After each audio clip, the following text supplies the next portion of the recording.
AFC West division preview, back for another preview. We have been breaking down all the divisions, and we only have 3 left. We have the AFC West, and then we're flying across the country. We're going to do the NFC East, and we'll finish up with Joe and I's AFC East. So we're breaking it all down as we are getting closer and closer. Last night we had the tag team draft. That was very, very interesting. If you guys didn't catch the streams, you can catch one here. You can catch one. They were all over the freaking place. They were all hilarious. I mean, the 2 that were most hilarious was the Spiteri and the Souza one. I mean, with Steve G and and Gamberg. That was pretty hilarious. But anyway, it was a great time. Great job by Josh and Dan, who obviously they're on doing the show every Monday night. So we're going to be breaking it all down. We're going to be talking about some of these preseason games. We'll be going over the board from last night as well in that draft. And then, we'll get a deep dive on this division per usual. We got Joe here breaking it down. We're expecting maybe Jay Wimmers, another high-stakes player, to join us later. But that's it. Like, subscribe, share, follow us on X. You see our handles below. Let's go.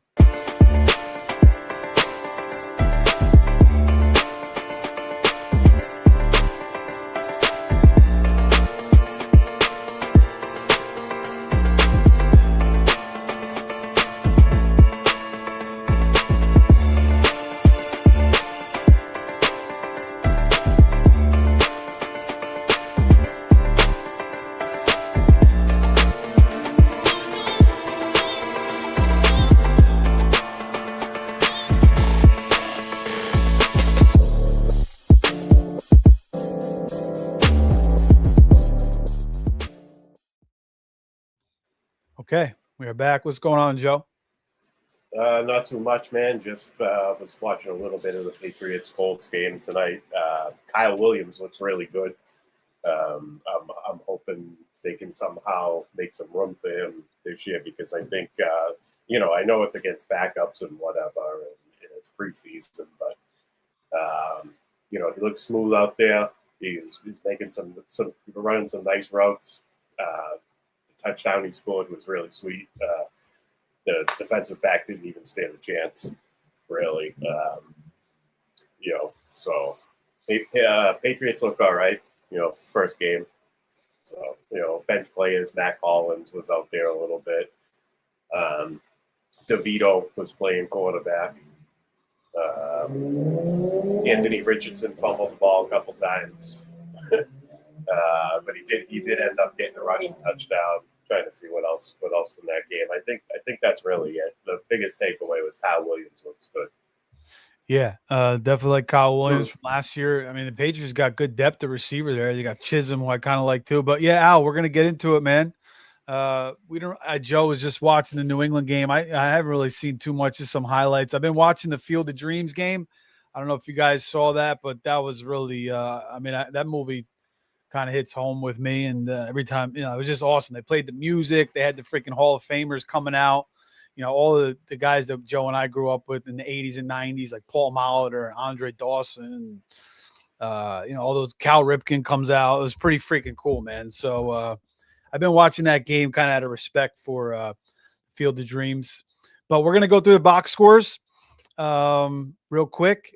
For the preseason. Then we'll talk about this NFC draft, and then we're going to get into the AFC West. So just hang on. If you guys have any questions, you want to talk about anything, ask us anything, and we'll answer it regardless, what it's about, as long as it's fantasy football. You want to talk some baseball or movies or whatever too, we could do that as well.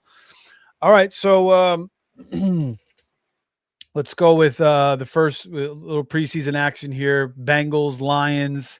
I'm just looking at the box score. I see Flacco throws a touchdown to Jack Andrews, who, he's kind of buried on the roster there at tight end, but he's a rookie out of Michigan. He's kind of intriguing. They still got Tanner Hudson. They have, Eric All, who's kind of getting a lot of recognition. So Andrews more of a dynasty, play there, but just kind of a name to keep an eye on. For the Lions, they basically – pretty much everybody's sitting here. I don't even see any notable names to bring up here. Jacob Sailors, 3 catches, 28 yards. Raheem Blackshear, 3 for 26. So nothing notable there. Green Bay versus Pittsburgh. Mason Rudolph, 10 of 11. Joe, you ever see School Ties? You've seen that movie, right? Yes. Great movie, by the way, if you've never seen it. But Mason Rudolph reminds me of Matt Damon's character in that movie. I don't know if I told you that before, but No. he definitely reminds me of Matt Damon's character. But nothing really notable here. Actually, Jeremy Bernard, the rookie, 4 catches, 51 yards. School Ties. Is that the one? Is that the one with Brendan Fraser? I just want to make sure I'm thinking of the right. Yeah, Brendan Fraser, Matt Damon, Affleck's in there too. Okay. Yeah, he goes to the school. Yeah. He goes to the Christian school, but he's Jewish. Yeah, and nobody knows, and then they find out. Yeah. And Damon hates him because he takes his girl. Yeah. Yeah, but it's a great movie, man. Anyway, for the Steelers, Jeremy Bernard, the rookie, 4 for 51. So that's something, definitely get around to checking the highlights there. He's a name to pay attention to. This kid, Caden Wedgton, I saw that play live. He had a 74-yard catch and had finished 2 for 79 and a touchdown. Looked like a shifty little, kind of like an Efton Chisholm type player. Caleb Johnson, the rookie from last year, just 2 carries for 3 yards. On the Packers side, no quarterbacks is Kyle McCord and Tyrod Taylor. Actually, Jordan Love did go 3 of 5 for 18 yards. Jaden Reed caught a pass for 19 yards. Marshawn Lloyd, the guy who's steaming up draft boards, who has managed to stay healthy, 4 carries for 13 yards. Damian Martinez, the rookie that came out of Miami last year, he goes 8 for 20. I don't know if he's going to really be in the mix. I guess he could take Chris Brooks didn't play in this game. Maybe he was hurt. I don't know. Pierre Strong, 3 for 9. Nothing really else of note there. Savion Williams, if you're into Savion Williams, 3 for 18. All right, next game, Houston versus the Texans. Davis Mills goes 6 of 9 for 67 and a touchdown. Nothing really notable here that I saw. Keandre Lambert-Smith for the Chargers, 4 for 58. Everybody and their mother, was kind of into him last year, but didn't really do anything.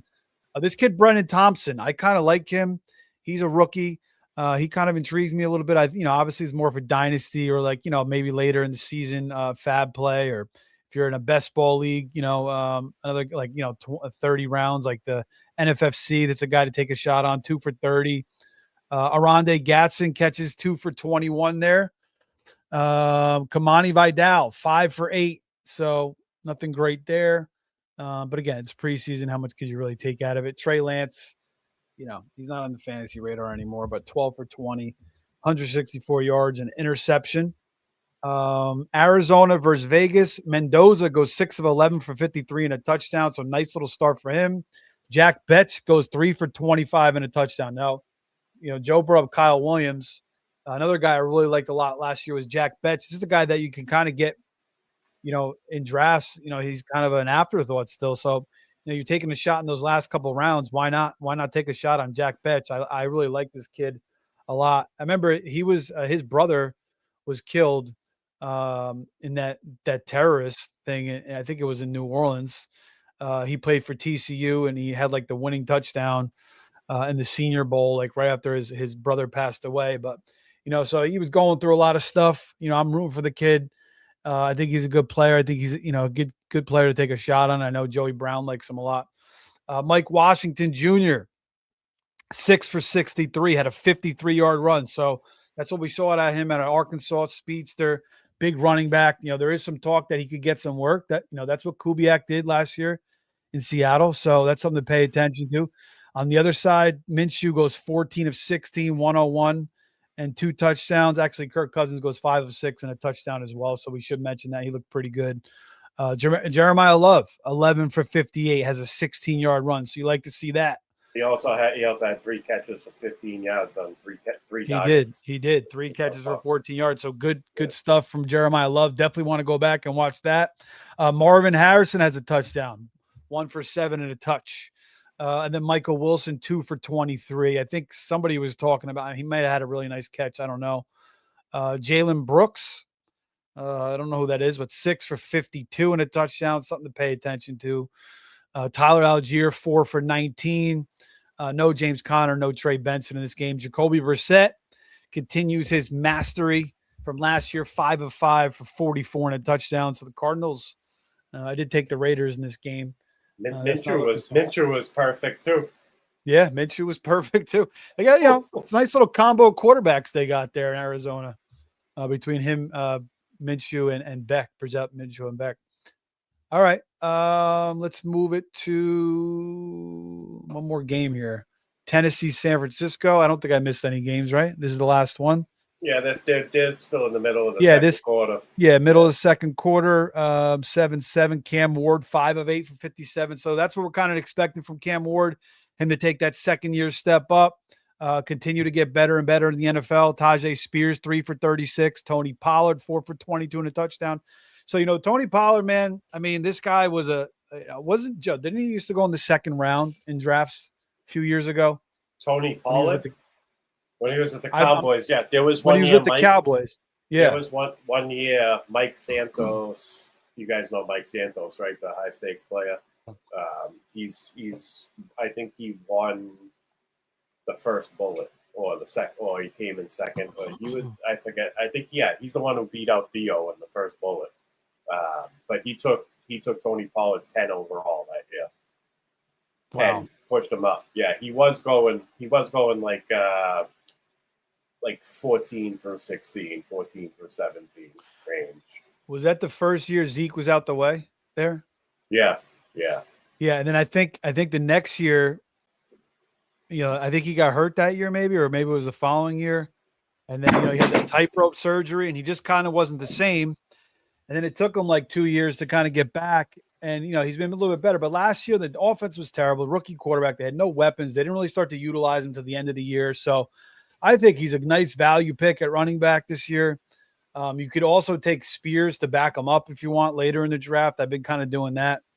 I like Tony Pollard as a pick. Wan'Dale Robinson, 2 for 19. Calvin Ridley. So he had a nice little catch, 1 for 18. Then Gunnar Helm, 1 for 16. How about Joe? Did you see this? Curtis Rourke, I don't know who the hell, I guess, he's third string, 12 of 14. But our boy Stribling, 7 for 62 on 8 targets. So you like to see that. They're feeding him early and often in the preseason, trying to get him. 7 for 62, and it's only the second quarter? Yeah. Holy.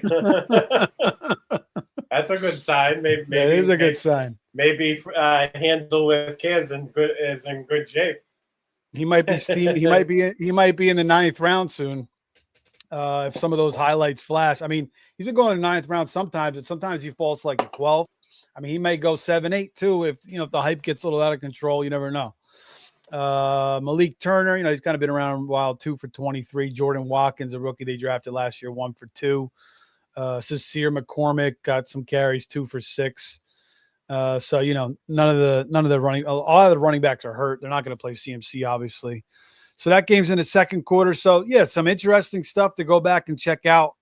If you have an NFL.com account, you have the NFL Plus, you can go back and watch, pretty much every highlight, every snap from the player too. So if that's something you want to invest in, you could do it that way. But also you could go on YouTube, and there's so many, guys now are just breaking down the highlights. They'll just clip it all together. They'll put every single play for you. So if you want to watch Stribling every single snap, you could probably just put that in YouTube and it'll pop right up for you. He's doing it with Rourke at quarterback. It's not Yeah. I don't know, man. He's definitely interesting, that kid. So hopefully he keeps it going. And also, I would just wish I was drafting him earlier. I was kind of a little late to the game on him.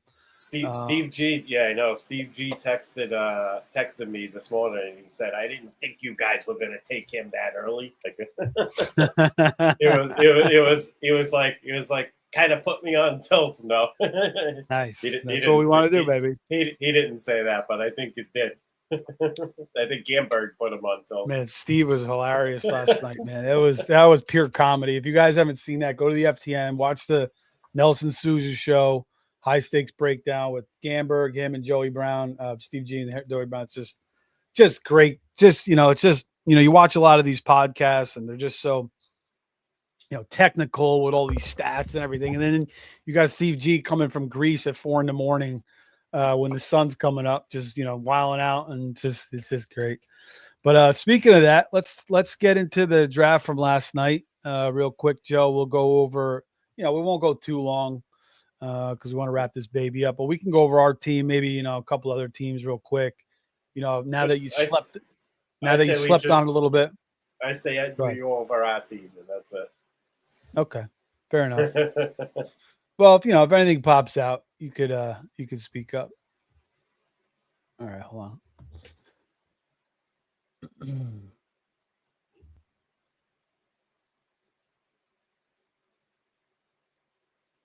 All right, so let me blow that up a little bit. I'll just put it on full screen. Oh, excuse me. All right, so so Joe and I had the 7th pick. Again, this is 3rd round reversal. We had the 12th choice in the KDS, so that means we got stuck with whatever pick was left, which was the 7th. Just to throw that out there. So I mean, we both kind of agree. You said you wanted to go CMC. I agreed. I feel like at that point you kind of got to take CMC. Now you don't have to, but I think he represents the most upside. Like we could have went Genty or Chase Brown or Cook too. But I heard Nelson, he said you could I don't know if you saw that. He goes, you could recognize the fish, whoever takes McCaffrey at 7. So obviously people are fading McCaffrey because, all the touches last year, they're anticipating another injury from him. The cliff's going to fall off. But even if he doesn't even, match last season, which I don't expect him to, I mean, he still has a great chance to outproduce all these running backs here. And some of these receivers. So, I mean, the guy's still going to catch a million passes. I'm going to bet on him staying healthy just because the way the guy works. I mean, he's one of the hardest working players. I mean, he's just so dedicated to his craft. I mean, him and Henry are like a step above, I think. But, Joe, we agreed on that pick. So I don't really have any qualms about it, even though we took a little bit of heat for taking McCaffrey, which seems kind of crazy, but I don't get it. Well, it's all the data that's out there that's saying, you approach 350, 360 touches or whatever, you're going to have a regression the following year. And it's true. But like you said, I mean, I think he gets 100 targets this year. He goes over 100 targets again, and he gets all the goal line work. I mean, what else can you ask for? I mean, basically we're banking on him staying healthy. If he stays healthy, he's going to be he's going to be completely worth the pick. So, but you could say with anybody, if they get hurt, they're not going to be worth it. So, everybody banked against CMC last year and he blew it up in their faces. So, seems like there's a little bit of a crowd fading him again. And I understand, like a lot of people want to put a lot of money down and they're going to do high volume. They don't want to be taking a lot of shares of McCaffrey. So it makes sense. But we're not doing as much volume as some of these other guys. So, when we could take them in spots like this, I think it's fine. Also, we're not really playing for a shootout. This is a tag team league. Last place is eliminated from the league. So you can't you next year if you finish last place, you're not in this draft next year. So and we're all treating it like it's a confined league, even though it's a football guys 350 entry into the big tournament where you can win 300K. I thought pushing guys like and taking like Josh Allen. I thought if we could land CMC and Josh Allen as foundational pieces, we'd be in pretty good shape if we could execute the rest of the draft. I will say this, though, after looking at this, Steve, you think we could have passed on Josh Allen there? And knowing that we got Stribling and had CMC, you think we could have did a Brock Purdy? Well, that's what I was saying to you when the pick came up. J-Mo was there, and I was like, it's kind of either J-Mo or Allen. I'm kind of good with either one. I don't, I would have been fine with taking J-Mo. but we stuck to our original plan. So, again, it's a confined league. We don't have to ever worry about a quarter. I mean, Allen never misses games. It's not a confined league, but it's being treated that way. Yeah. Yeah, right. By That's our thought process here. Yeah. It's basically, essentially, like you said, it's a confined league, but technically it's not. But yeah, so I mean, I love JMO. Like, I feel like he's mispriced. I feel like JMO could be a round 2 receiver with some of these other guys. That's the type of ability and talent he has.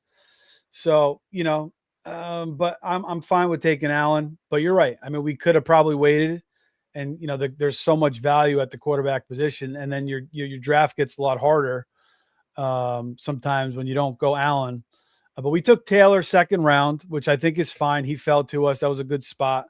I know we were deciding between Barkley. You preferred Barkley a little bit more. I preferred Taylor. We went with Taylor.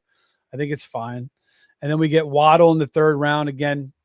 We talked about it on Joe's show last night. I was driving. I seen a Florida license plate that said Waddle. So we're going with the sign there, but certainly we got a good player in Jalen Waddle. I mean, we could have took Christian Watson maybe, or Nico, or maybe Ladd, or something like that.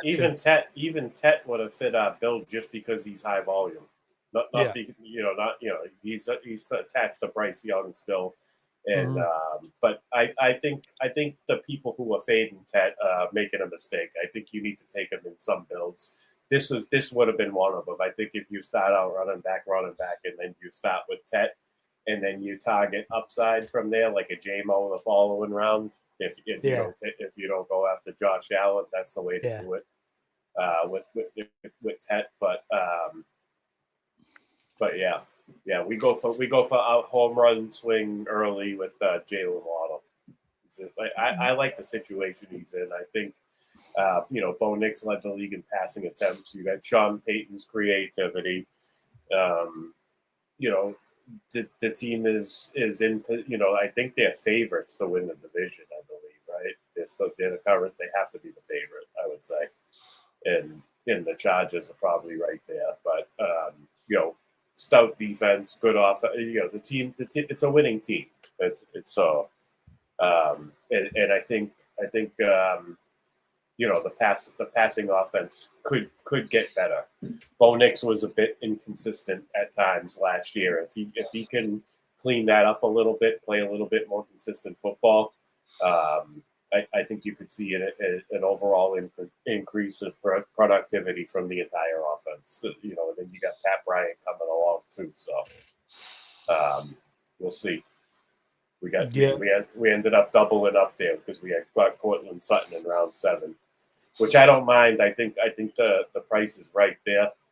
Well, like I said, we'll see what happens. We didn't end up stacking Bo Nix, so I don't necessarily think I would have wanted to either because we have Josh Allen. So wasn't even on the radar. But yeah, it could work out, Steve. I think it could.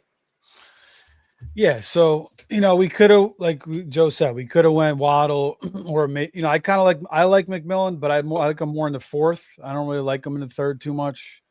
I know you can get him in the 4th sometimes, maybe not anymore, but anyway, we could have went 2 receivers there, and even a 3rd receiver. We could have went 2-3, which I do a lot. I definitely go 2-3. 2 running backs and 3 straight receivers. But when you take Allen, basically what you're doing, it's similar to like when you take McBride or even a Loveland.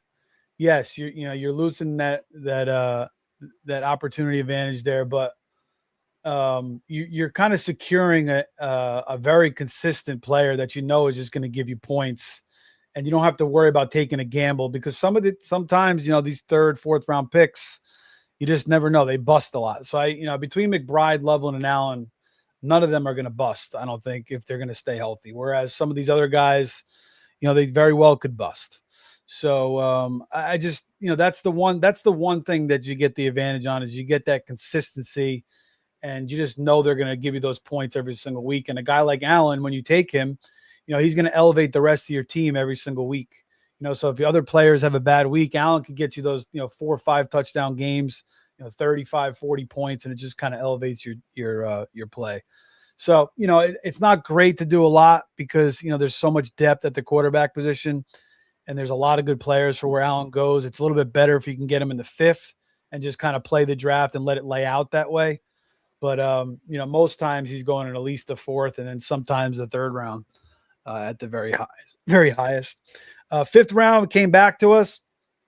And hate this pick. Absolutely hate it. Joe doesn't like Cam. This was more my influence here, obviously. But just looking at the receivers here, and again, I know it's a 3 wide receiver build in NFC. But, you got an older receiver in Adams. You got an older receiver in Evans. You got an older receiver in Godwin. I love Michael Wilson. What we did is we let Matt Modica put together a fucking Jacksonville stack is what we did. Yeah, but I don't care about that really. And we shot ourselves in the dick at the wide receiver position.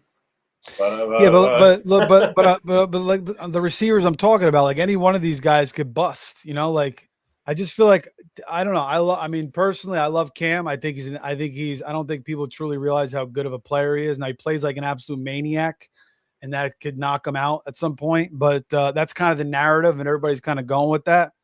I just feel like if he's out there for a full season, you're playing that way. You're kind of expecting, you're playing for all these points and chasing these points. He's going to have an incredible season. So he's going to be worth more than all these receivers, in my opinion. And you put him in the flex. And then, at that point, though, instead of taking one of these proven, 2 Hall of Famers, Adams and Evans, obviously, and Michael Wilson, like I said, who I like a lot. But I kind of like him taking him in the 6th round rather than the 5th. Now we got to make these receivers work. So we take Pittman. Obviously he's very unsexy, but we're kind of expecting him to be the number 1 guy there in Pittsburgh. Sutton is getting shit on because everybody's talking up Pat Bryant, and obviously Jalen Waddle's in town. So that's understandable. But the guy, he's a double-digit touchdowns 2 years ago, 1,000 yards last year. So he's 30 years old. He's still, it's not bad as a 3rd receiver. I don't think it's terrible. And then we get some good rookies. We get Casey Concepcion. We get Stribling. And then we get Shakir, who, if the Bills are going to pass more, it kind of fits the Bills. Maybe it could work. And then we get Kincaid. Hopefully he steps up for us too. We're going to need him. So, it's not great. But I think what offsets a little bit is that we have Allen. And then I think Cam Scatterbo, obviously, if he stays healthy, that's the key. He plays a full season. It's going to offset, losing one of those receivers there. Go ahead, Joe. Nothing. That's it. That's all I got. I mean, I brought up the point where if we did pass on. All right, you finish. You talk about the rest of the picks. Then I guess Jay's in the green room. Okay. What's up, Jay? Evening, gents. Nice. Who's the 3rd man? What are you drinking over there? Stella. Nice. Stella's a quality beer. Just got the kids to bed finally. First day of school today, so. Yeah, my daughter had first day of kindergarten today. My kids went back Monday, and there was just all hell was just breaking loose back there. My wife was trying to put the kids to bed. They were freaking screaming like maniacs. But all is good now. All is quiet. Gotta love it. Yeah. Where do we leave off? Aaron Jones. So I like Aaron Jones for depth. I think he is the starting running back early on. I think he gets the pass the 3rd down role, pass catching role. Jordan Mason doesn't do that. So he definitely has a role as long as he's healthy. Who knows if he stays healthy, but as long as he's healthy, I like him as an RB4 to add some depth. And we go Jawan Johnson in the 13th. That was influenced by Steve. He convinced me to go with it. I did, he did finish the season pretty strong, and that offense as a whole is in for an uptick this year. Kellen Moore is always in the top 5 with pace of play. So in overall plays run, and this is just an ascending offense with a pretty good schedule overall. So it's an offense you want pieces of. George Alani, again, I think he has an early season role for sure.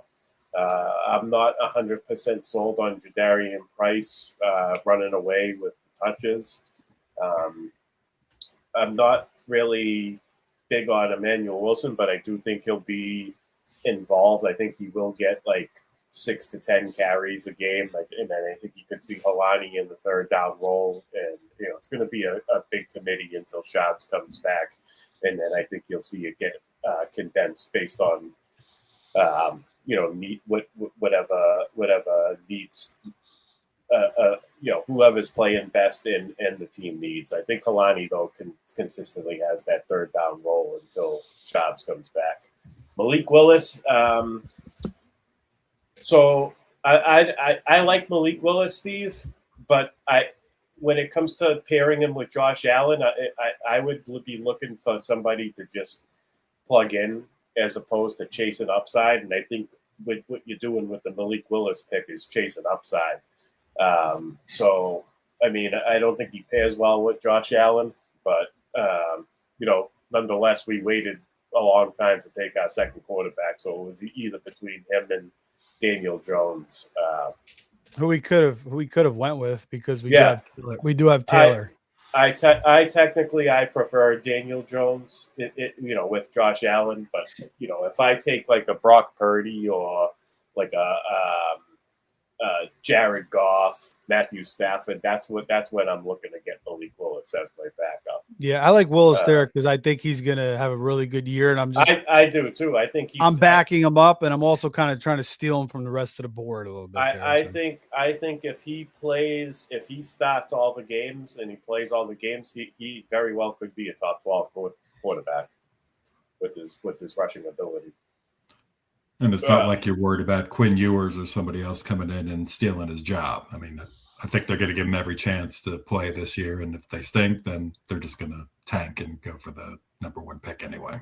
Although Greg Cosell did mention that Quinn Ewers could possibly take his job at some point. So. Okay. He could be Jacoby Brissett with rushing yards this year. We'll see. Who knows? I know it's not they don't have Marvin Harrison and Trey McBride, but where'd I leave off? Kalen Black, I guess that was a handcuff pick. Jacksonville D, I think they're a top 10 unit, and I believe they open up with the Cleveland Browns. Is that who they play week 1? If I'm not mistaken. No, they have a hard game. Oh, do they? Yeah. Who opens up against Cleveland? Who am I thinking of? I don't think Jacksonville opens up against. Hold on. They open up against. Oh yeah, you're right. My bad. It is Cleveland. All right, so that's solid. Yeah, I like that. Then they get Denver, New England, Cincinnati. Those, but it's a good week 1 streamer. Right? Yeah, I would. Week 2. You could do 2 weeks, I think.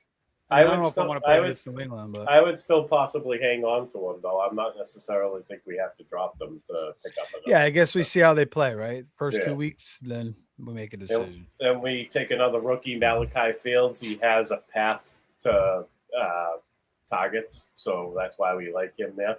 167 vacated targets in the Giants offense. Isaiah Likely was added. He is the number 1 target so far through preseason and practices, and if you count all the beat writer reports. But I do think that there's room for a third option there.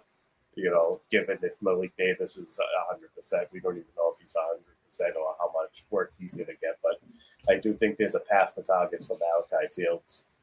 Juwan Jennings, I don't know. He, like you said, Steve, he could end up being a favorite target of Kyler Murray. If Kyler can't get on the same page as Justin Jefferson, and he starts getting frustrated, he's in the Jalen Naylor role basically, and I kind of like him around the end zones, the red zones.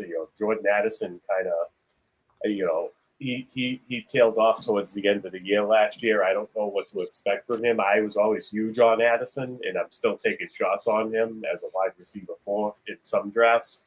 But I think the entire offense itself is a little bit of a wild card with Kyler Murray. You don't know who's going to emerge as the second favorite target, because I do think Juwan Jennings is pretty reliable, especially on third downs. He's good at moving the chains. And, he always was Brock Purdy's security blanket, I felt like.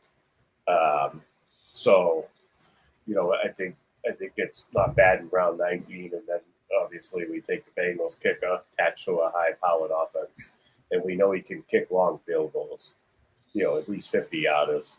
So I like it. I like I said, I'm uncomfortable. It's not one of my comfy, lay on a pillow and feel nice about builds, but it's got high upside. We have a great foundation. If McCaffrey and Taylor can even do 85% of what they did last year, and we have Josh Allen and Scatterboo stays healthy, I do think it can work. So yeah. I mean, you watch a lot of these streams, and obviously everybody loves going yellow early, and that's kind of the popular thing. And if you don't go yellow early, they just don't feel comfortable really, feeling strong about your team. There was some thoughts about Theo's team and some other teams, but I just feel like, we have, I would say 5 potential studs, maybe 6 if Kincaid could have a breakout season. So that's kind of what you want. Obviously, we start with 2 studs. They're older backs. They had a lot of usage, so there is some concern there. But again, I think these backs, as they get older, now they just age better. There's much more, they take care of their bodies much better. They're not drinking beers, smoking cigarettes after the game. They're not partying as much. Like CMC is 100% business. I mean, like I said, him and Henry are just like a step above. Taylor's like, he's only 27, 20. He's RB1. He had an unbelievable season last year. Waddle, we're still waiting for that true breakout. Then Allen, again, QB1 year after year. And then Scatterbo can stay healthy, and then Kincaid gets a breakout. And then if we get something from one of these rookies, either Stribling or KC, then I think we can, like you said, I think it'll work fine. Jay, why don't you talk about your team real quick? I thought you guys did a really freaking good job with your first 4 receivers. I have a little bit of qualms at CD in the first round just because I think Pickens could maybe usurp him. But I certainly understand it. CD's still a beast. Neighbors, unbelievable. Like, I think he could be the best receiver in the league. Reishi, I think he's going to get up to speed. Jamo, I talked about him earlier. I feel like he could be a second-round pick. I feel like he's mispriced. And then you get Warren, who's obviously could be the tight end 1. And then you get Brooks, and then we hear about Hubbard's injury today. Everybody's going nuts about Brooks today. So he's going to be probably moving up. Corum is solid. Pollard, I talked about him earlier, that I think he's a great value. So I love what you guys did with your running backs, and you stack with Dak. You get a nice pick with Tracy. That could work off our pick if Cam gets hurt. And then, you even get Flournoy, you get Dart, another really good pick, guy that rushes a lot. So I really think you guys did a really good job. You worked really well together with Dr. Roto last night. Yeah, well, that was one of the reasons why I wanted him as my partner. I've been in the Beat Dr. Roto leagues for a couple of years now, and I've listened to him on Sirius and other platforms. And I think the two of us think pretty similarly. So when we were having conversations pre-draft, we were right on the same page right away. So, as far as the start, we would have gone, I don't know if we would have gone Chase Brown over Lamb. That would have been a discussion. We definitely talked about both those guys pre-draft. The Neighbors pick, again, in this draft, we knew people were going to be going yellow. To your point, you're not going to feel comfortable somewhere here. I feel more comfortable if I get yellow early and figure out running back later than I do if I go the direction you guys went and go running back early. Not afraid to do it. I think you guys did a pretty good job of filling out the yellows later with some good upside options, Concepcion and that. But my preferred build, I think ideally I would have liked to taken a running back in one of those first 4, but I'm not afraid to go 4 yellow like that. We talked, again, pre-drafts. We figured guys would get pushed up a little bit above normal. This is going to be more like a prime time or one of the higher stakes events with all the owners in this league, so we weren't afraid to push Neighbors up there. I just like his quarterback situation better than Ibuka's. I know Doc likes Mayfield. I'd be worried if Mayfield misses a couple games and what's going to happen with the volume there, with Jake Browning behind him, versus if Dart gets hurt, we got Jameis. So I just felt a little bit better about that, and that was kind of the tiebreaker for me. So the one thing I don't like about our build, and I've heard a couple of the other live streams talking about it, was going Neighbors and Rice. Just that there's a lot of uncertainty with those two guys. I mean, obviously they have the upside, but early in the season, that could be a problem, that they're not up to speed and they're not producing like we need them to be, because we need our 4 receivers to be the strong suit of our lineup. To be fair, I mean, Higgins, he gets hurt every year. Garrett Wilson plays for the Jets. Waddle gets hurt all the time. Ladd had a down year. Nico gets hurt all the time. Christian Watson, Burden's already hurt. So it's like, what do you but they're not hurt now. Neighbors and Rice are both coming back from something. So Burden's out a month. Well, yeah. Yeah, we talked about Burden at some point. We would have taken him in the 4th, but I'm just saying, like, all those guys could have passed, have question marks, So that's kind of what I was saying. Like when you take a tight end there or like an Allen, you kind of just, I mean, more so Allen because he plays every single game. You kind of eliminate some of that uncertainty there. I think Rice is a little risky, but again, you're chasing, we're all trying to win this individual league. We're chasing upside too at the same time and playing for the 300, although it's going to be hard to obviously one of these teams to come out with this field, but I think it's fine. I don't have any issue with it. Again, it's a comfortability issue, right? So you're going to feel uncomfortable coming out of this anyway. So do you need to add that extra layer of it, knowing that we're going to be uncomfortable at our running back position because we're going to push running back to 6 and we're likely going to end up with a guy like Brooks like we did that is also a question mark starting the season before the Chuba news, of course. But so I thought JMO, we were both on JMO from the start, so that was an easy call at 4.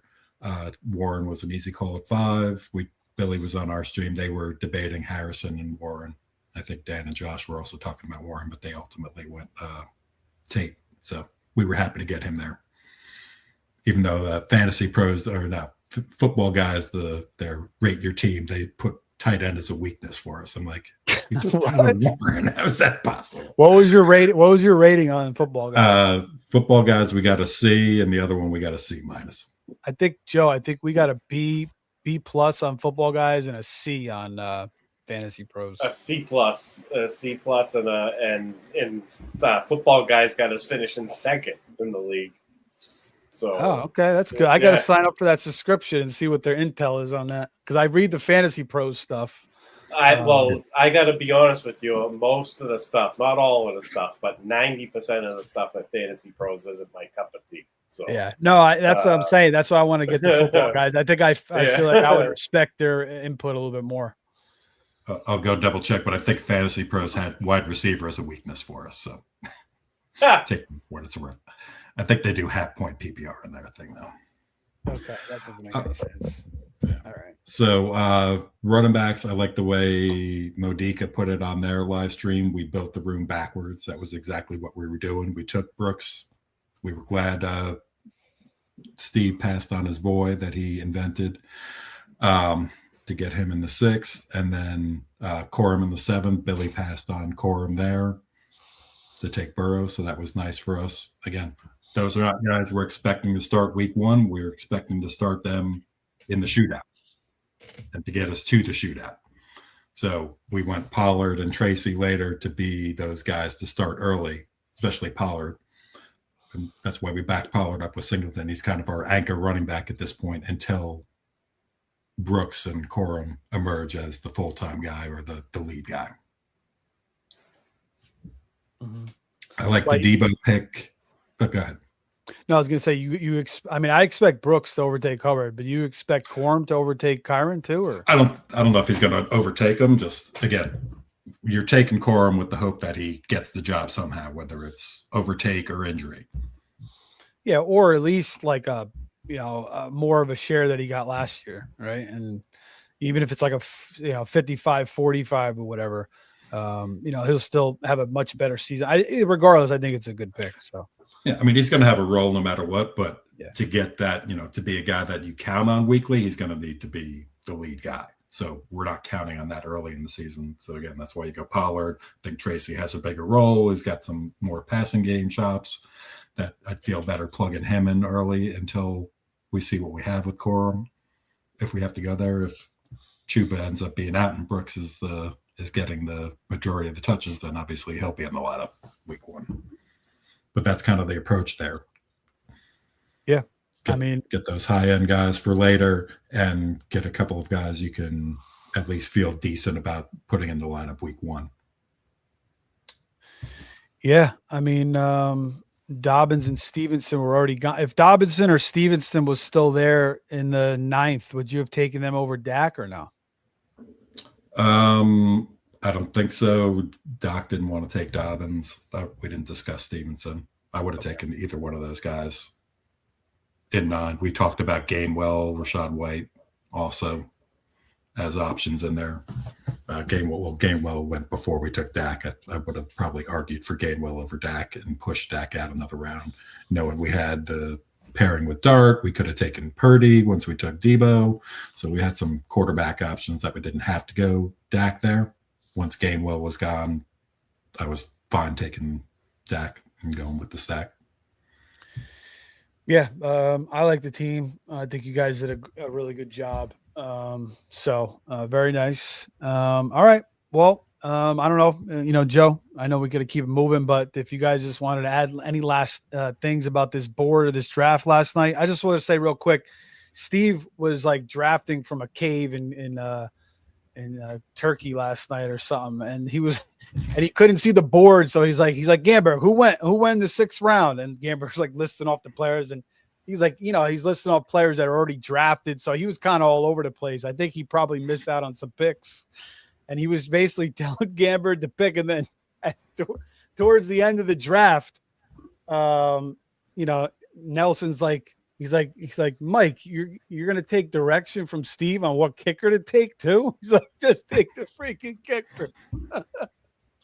So it was again, you gotta check that out. It was hilarious. But I don't know if you guys have any last second things you want to talk about here on this draft. Then we'll keep it moving. If not, no, I think I'm good. Have you guys watched all the live streams at this point? I've watched a couple. I still got a couple more to go. I didn't get through them all tonight. Yeah, I watched most of them. I skipped through a lot of it, but I got a pretty good gist of them all, and they were all really good. I thought it was just so interesting to see everybody breaking down everybody's teams in real time while we were all streaming. I think it really was an unbelievable thing the way it all went down, and I kind of feel like this should happen more often, or at least like. Even if it had like me, you, Joe, and like maybe one other person all drafting like individual teams too, or if we had more maybe like a pair of 3 teammates, I think that would be cool. I think it's just really interesting, the whole dynamic of it. So, yep, I've watched. The only one I haven't watched fully is the Spiteri one. I was halfway through that one. That's the only one that I've watched. That one I watched, and then I started the Nelson Sousa Joey Brown one, and then my phone was almost dead, so I had to preserve the battery. So I got some catching up to do. all right. Well, you guys were on with Willie and Billy, right? That was part of you guys. Yeah, that's all we had on with us. Yeah, we kept. We were both debating between players each time. The other guy, when were picking and they were after us.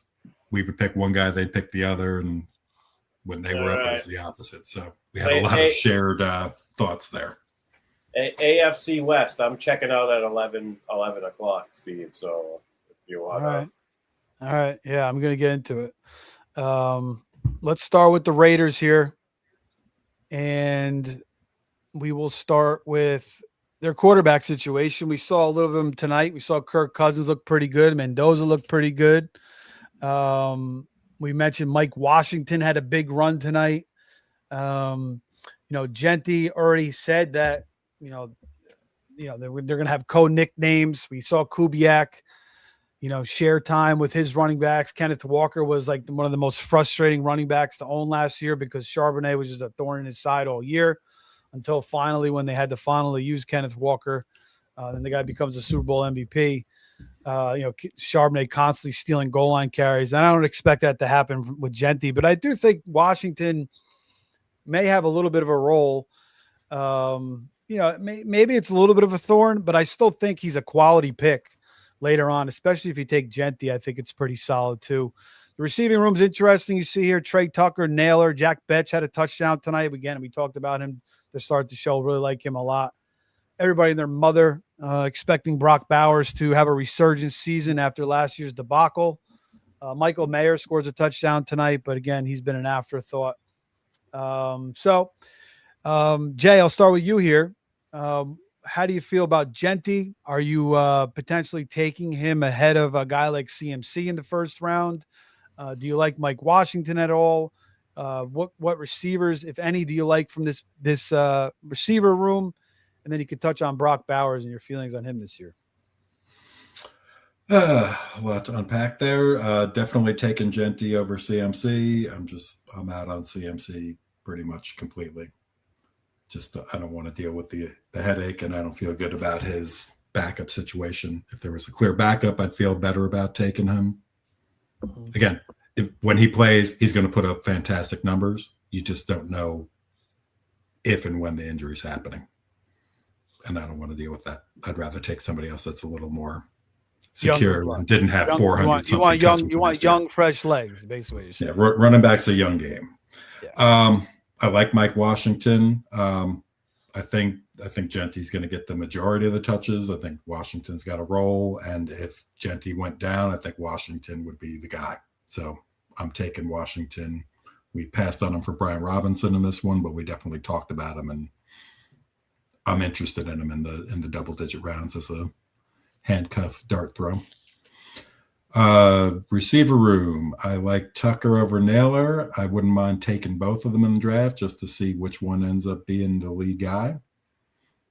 I don't know that there's enough volume there to support a major effort there, but you never know. Certainly worth the dart throw and see what happens. I don't see Cousins throwing downfield a lot, so I like Tucker a little more for the underneath stuff. So that's kind of where I'm at with those. So I like Malik Benson a little bit too, but I don't know that there's enough there for this season. But a future dynasty thought guy there. Same thing on Michael Mayer. I'm not, he's not playable or anything this year, but he's the guy I'm going to be looking to acquire in dynasty in the middle of the season to stash for next year when he's a free agent and goes somewhere and finally finds a role. And Bowers, we debated. Bowers was in our discussion for the 2-3 last night. I just think he's going to be a monster. I mean, everybody does. It's no surprise there, but I'd be willing to take him that high. Yeah. Okay. Fair enough. Yeah. I think I took Bowers maybe just once. I got him at the end of the second, so I took him there, which was nice.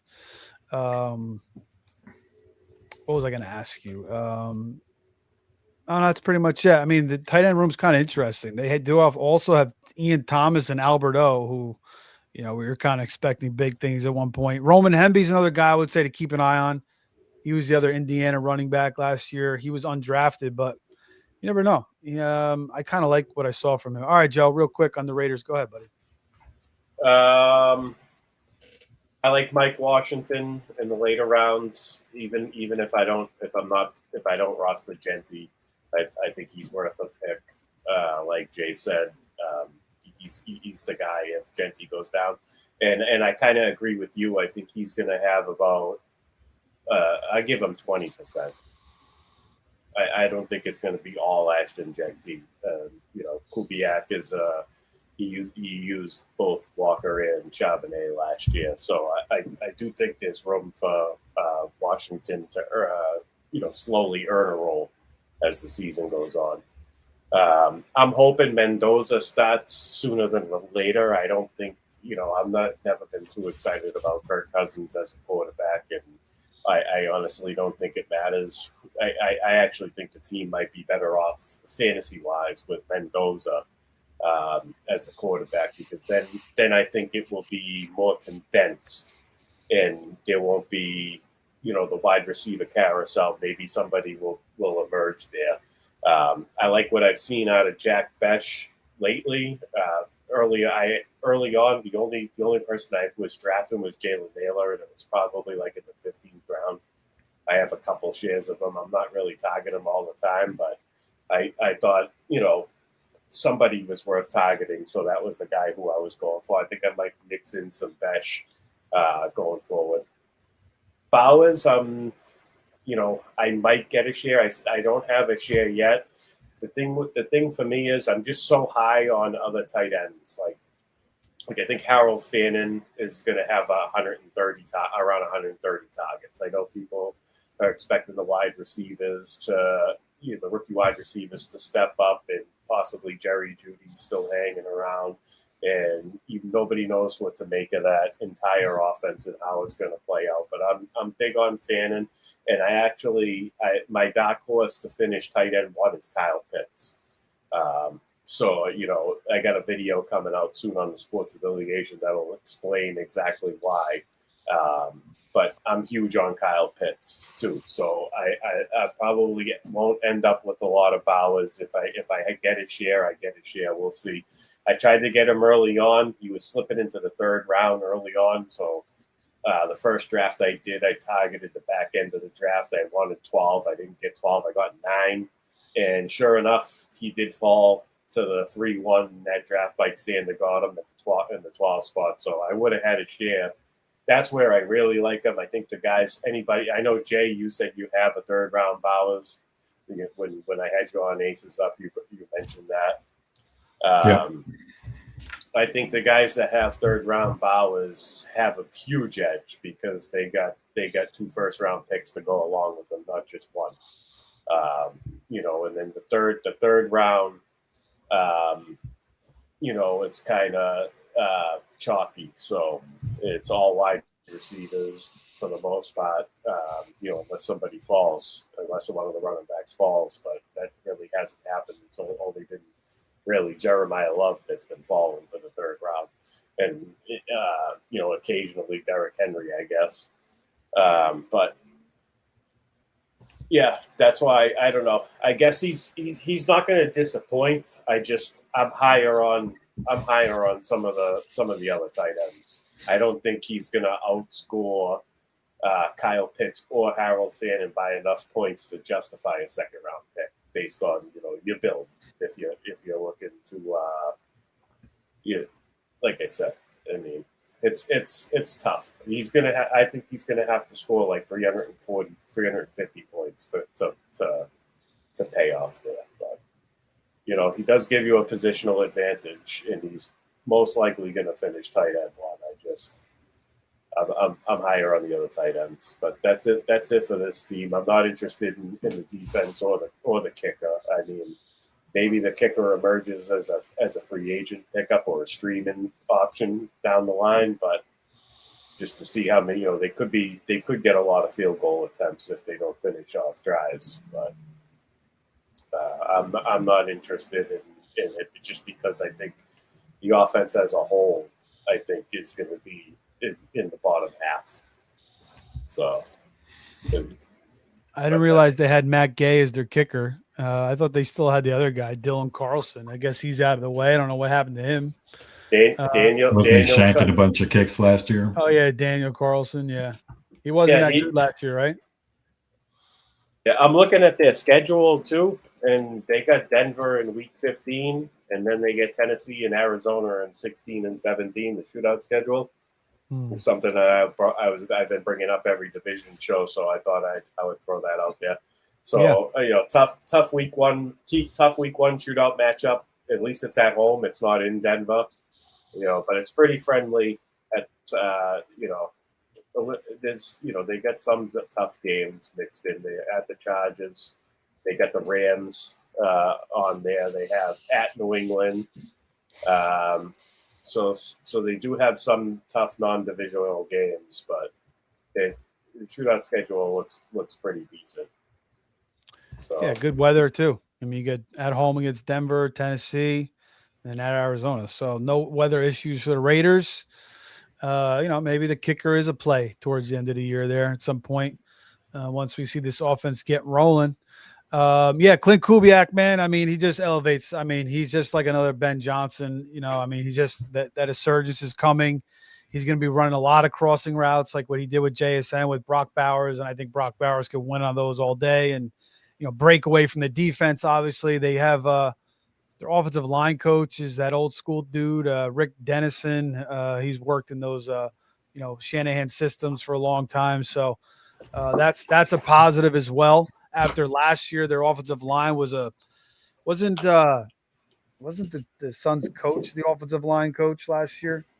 Pete Carroll. So Pete Carroll's son, yeah. So it's like, the upgrade there is just immense. So I mean, I think you invest in the Raiders with a lot more confidence than last year. I mean, Genti was a first round pick last year. I don't see why he can't be a first round pick again this year with all the changes and the upgrades. That's really it. I think there's one other thing. Oh, I was just saying, Jack Betts is a guy that I like. And then you look at Trey Tucker here, some pay attention to. He's going to be their kick and punt returner too. So maybe that gets you 1 or 2 more touchdowns during the year. You never know. Just a little bonus. And if you're in a kick return league where you get kick return yards, obviously you pay attention to that. All right. Next team One more here. thing. Go ahead. One more thing on the Raiders. So when Mendoza comes in, one thing to watch for is whoever one of the second string receivers is that he's been working with in practice. Keep an eye on that guy when Mendoza comes into the lineup, because that might be his target early as he's getting his feet wet. Yeah, good point. If Betch isn't starting and he's working with Mendoza on the second team, I'm going to be looking at Betch in free agency. Yeah, and that could be, maybe he has, maybe he's been working with Jack Betch a lot. Maybe, then also too, maybe look at reports. Betch is Benson, Thornton. Yeah, Thornton. One of those guys is going to do something. Thornton, they were trying to make like Randy Moss Jr. last year. Geno Smith's winging him the ball in week 1. It was crazy. He was getting a lot of hype. Didn't really work out. But yeah, I mean, you never know. Second year, that's something to pay attention to. That's a good point there by Jay. All right, next team here, Denver. Bo Nix, obviously, a little up and down as a quarterback. J.K. Dobbins gets hurt every single freaking year, but he vows to stay healthy this year. He was trolling the reporters after, everybody's bugging out that he's got a soft tissue injury. He's already back at practice. So he's, seemingly good to go.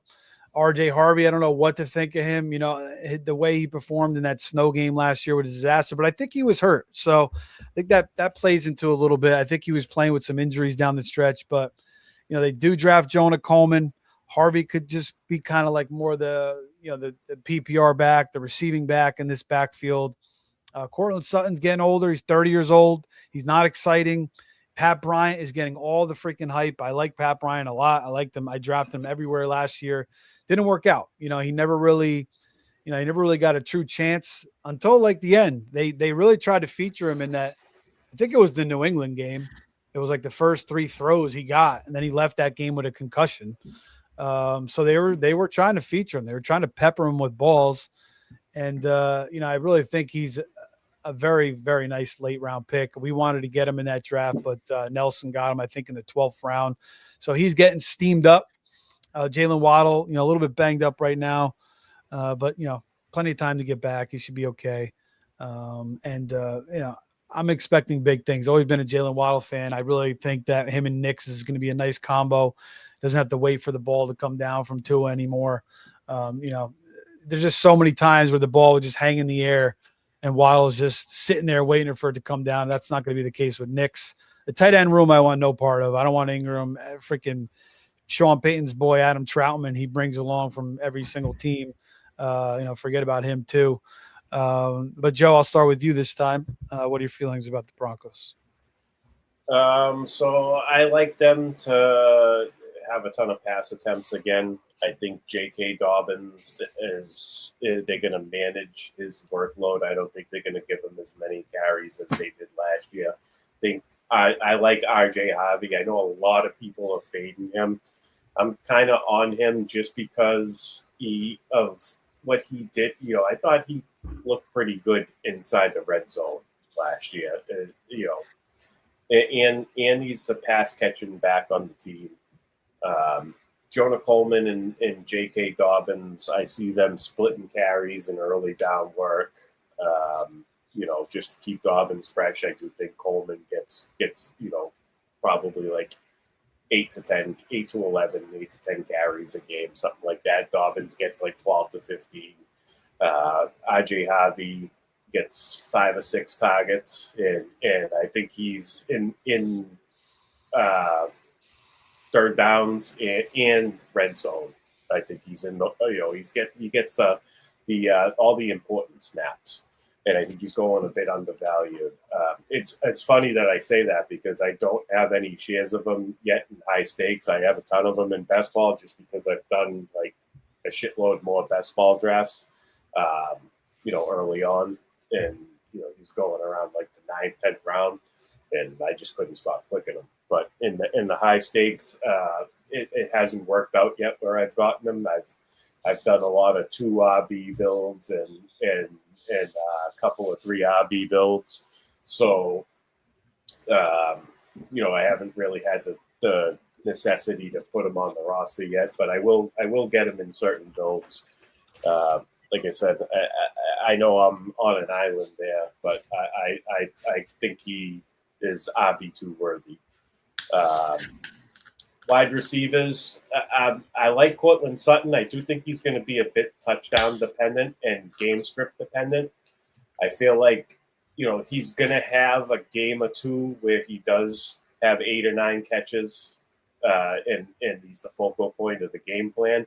But then when he's not the focal point of the game plan, he's going to give you those dud weeks. He's always been that type of a wide receiver. He's been a better best ball player than a redraft player.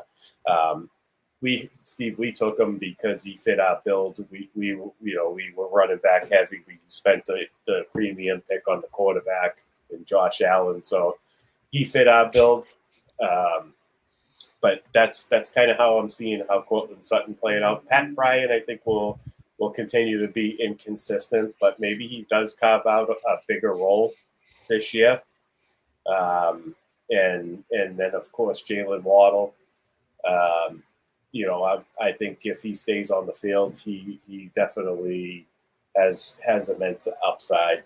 I think he's capable of getting into the 17 points per game range this year if he could stay healthy. And in this offense where it's very pass heavy. So overall, that's kind of how I'm reading this offense. Again, Evan Ingram, I'm not interested in. Same thing with you, Steve. These, Sean Payton is kind of like I kind of compare him to Josh McDaniels a little bit. Like he'll use his players based on game. Like if he thinks a player he can use this player to exploit this defense, then that player is the one that's going to have the fantasy points that week. And it kind of revolves a little bit. That's why we haven't had more than one consistent wide receiver for fantasy purposes come out of Denver, but. They spent the money on Waddle this year, and they still have Sutton rostered. So, I still think there's going to be a lot of passing. I think Bo Nix probably is a little bit more consistent this year. Not a bad option if you double tapping quarterbacks in the mid rounds. I don't have any shares yet, but I'm a little sour because I rostered him last year and I benched him in the game where he scored 49 points in that crazy game where they were going back and forth with the Giants. I think that game. Yeah. And he was just he threw the ball 50 times in that game. He was just so frustrating to own because I took him in the 8th round and the team that I had him on, I took him in the 8th round, and then in that same team I got Caleb Williams in the 16th round. So Caleb Williams ended up being the guy I was playing, but I remember that first week where I decided Caleb Williams was my quarterback was that week that Bo Nix threw for 50 points. And then I was like, the following week was like, I was like, I'm not falling for it. I was like, I'm still sticking with Caleb Williams, and I'm just never going to stop Bo Nix again. And I chalked it up to a waste of an 8th round pick. And that's kind of where I'm sour about Bo Nix. But he's perfectly fine target in the mid rounds if you're double tapping quarterback. I wouldn't pick him and then wait to get my second quarterback, or I would if you take somebody ahead of him that's not Josh Allen or Lamar Jackson or Drake May or Joe Burrow, then I'm okay with grabbing him as a second quarterback. You're double tapping Bo Nix in a double tap quarterback build. Yeah, he's a little up and down. Looking at the schedule, they start out with a little bit of a gauntlet. They have to go to Kansas City, then they get the Jaguars, the Rams, the 49ers, the Chargers, the Seahawks. But then it gets easier. Definitely eases up.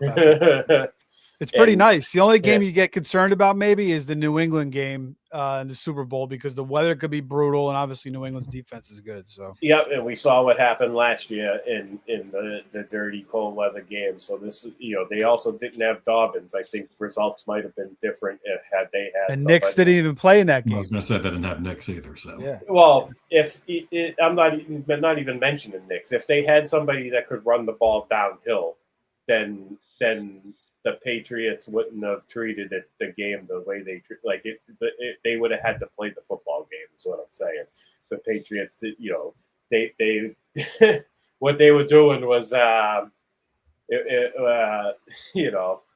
is embarrassing. For the Denver Broncos, the way that the Patriots were allowed to coach that game. That's what I'm saying. It would have.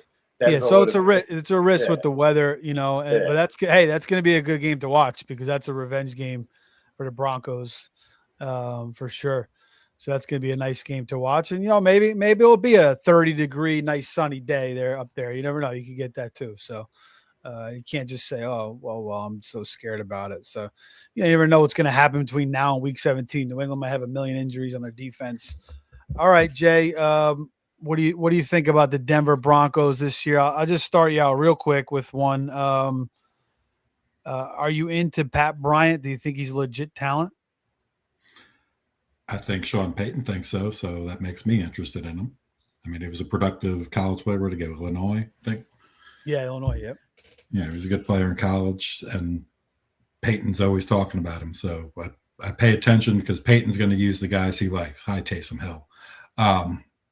I agree, Joe, with what you were talking about earlier with his usage patterns being like McDaniels, and he's going to scheme for matchups. Last year it was, it's a Pat Bryant week. Oh, next week it's a Troy Franklin week. Oh, now it's a Marvin Mims week.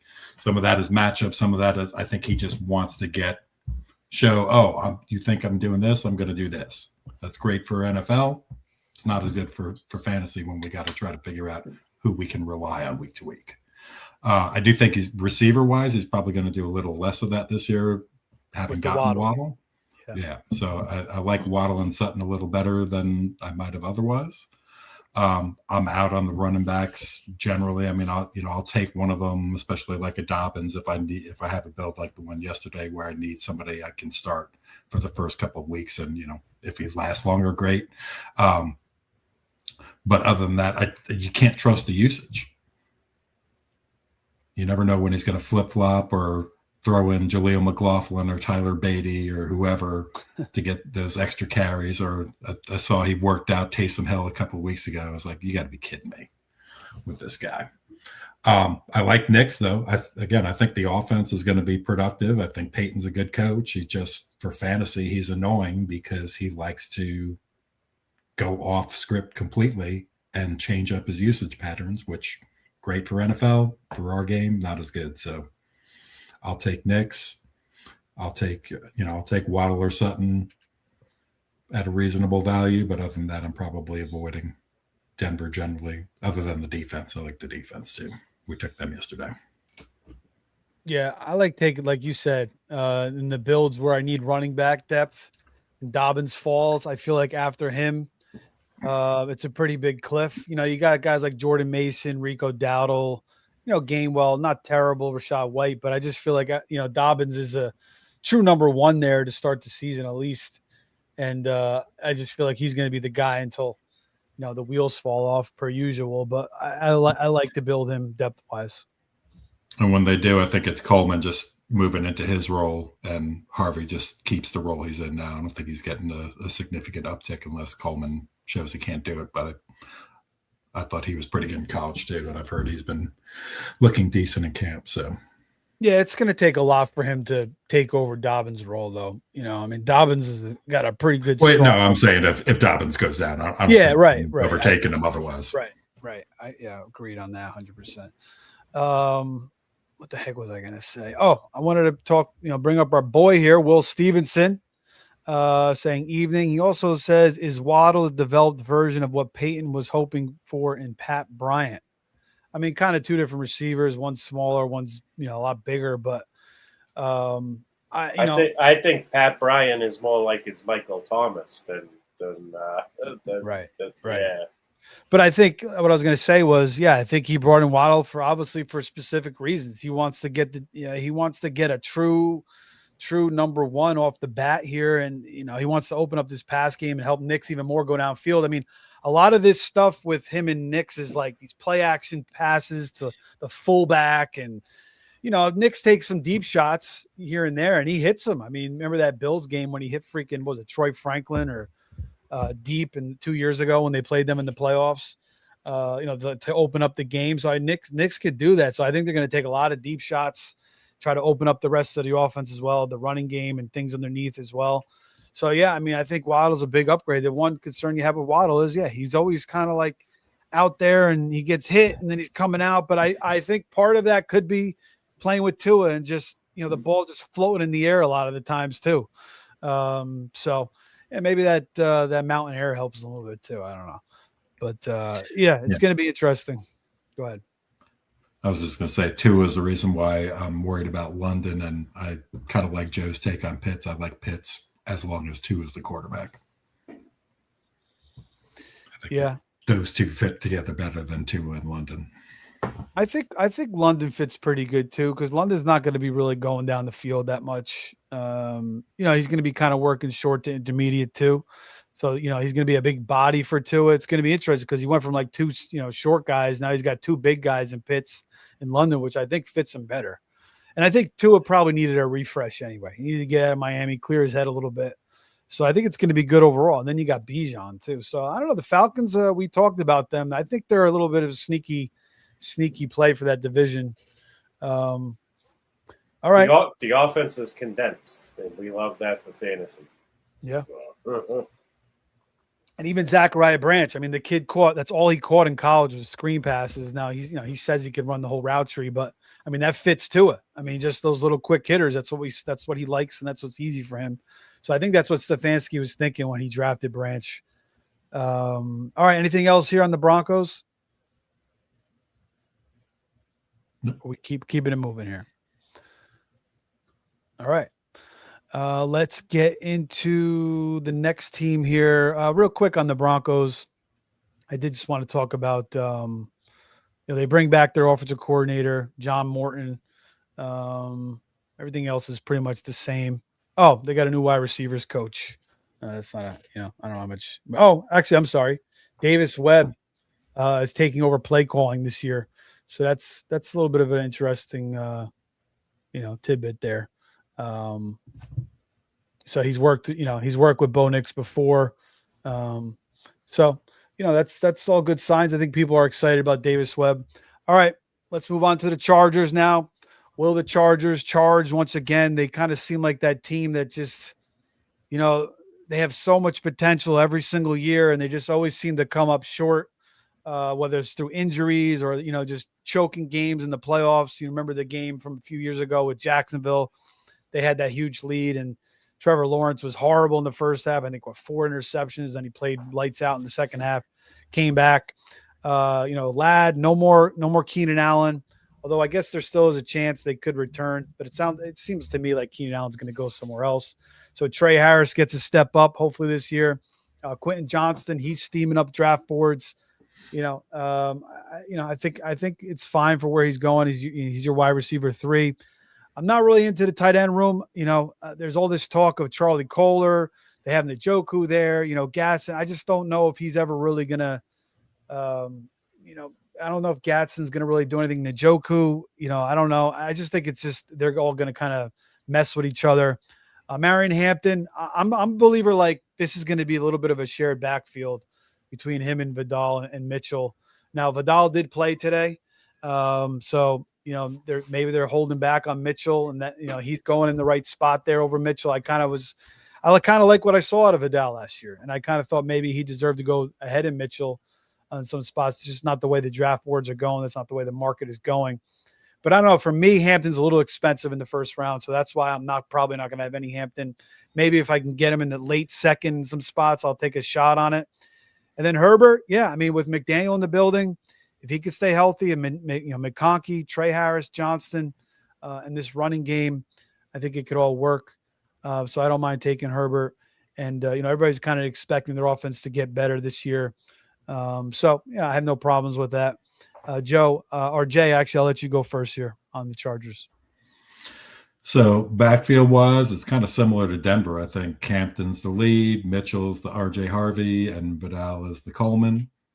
I think Hampton is going to get I won't say the vast majority of the work, but he's going to be the lead guy. It's going to be like 60, 30, 10, something like that. And if Hampton were to go down, it's Vidal taking those touches and Mitchell just stays in his spot.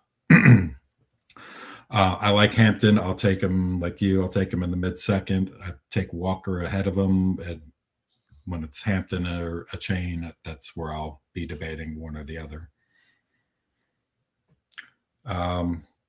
Tight end wise, I think part of the reason why Gadsden disappeared last night was just the offensive line issues. But now you add Njoku, and I don't know who's going to get the targets there. It's probably just going to be a mix. McDaniel likes the tight end, the way he used Jonnu a couple of years ago. So there's definitely something to keep an eye on there. But until someone emerges, take a late dart throw and see what happens. We got Gadsden in the 19th round last night, 18th round, something like that. Yeah, I'll take him there, but I'm not anxious to push him up because it could be Njoku, and I'm dropping Gadsden in week 2 for Njoku. Yeah, how do you feel about Ladd there in the 3rd round? Are you taking some shots on him? I haven't taken any Ladd. I've taken some shots on Johnston. I'll take Trey Harris. I don't hate Ladd. I like the other guys in the 3rd round. So I'm just always passing on him for somebody else. If he's sitting there for me in the 4th round, I mean, there's guys I'll take him over, but I typically find someone else to take. I took him last year a couple of times, and it never felt like a good click to me. So I'm just out on him. Doesn't mean he's bad. He's just one. I think you guys were talking about on the stream yesterday. There's just guys sometimes you don't like.